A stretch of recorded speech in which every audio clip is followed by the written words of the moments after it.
You already know what you should be doing, and yet you delay. Not because you're confused, but because comfort has learned how to negotiate with your judgment.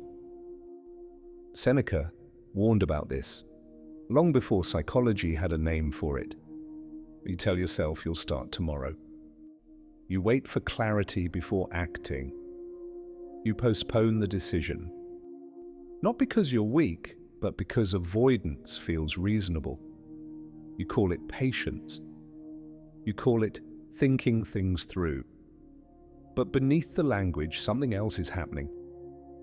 This isn't chaos. It's self-sabotage wearing the mask of logic. Modern psychology explains what Seneca observed intuitively. When pressure rises, judgment narrows.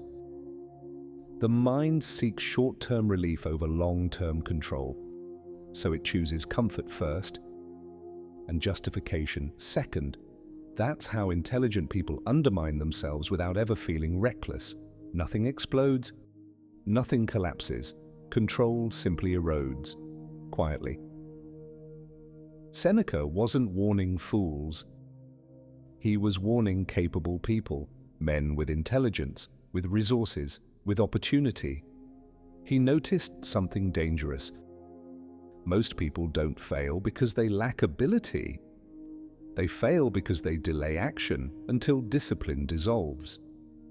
To Seneca, time wasn't just a resource. It was the first thing people surrendered, not to fate, not to bad luck, but to comfort. They didn't ruin their lives dramatically. They gave them away, piece by piece, to what felt easier in the moment. Here is the reversal Seneca understood. The problem isn't that life is short. The problem is that judgment weakens under pressure, and people cooperate with that weakness. Self-sabotage doesn't feel destructive. It feels calm, it feels reasonable, it feels justified. That's why it works.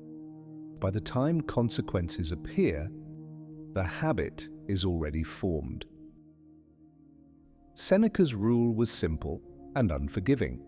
Act before comfort starts negotiating. No motivation, no inspiration. Just one question. Is this delay increasing my control or eroding it? Discipline, applied early, before judgment bends. Not dramatic effort, precise timing. That's where self-command is won. And today, self-sabotage looks clean.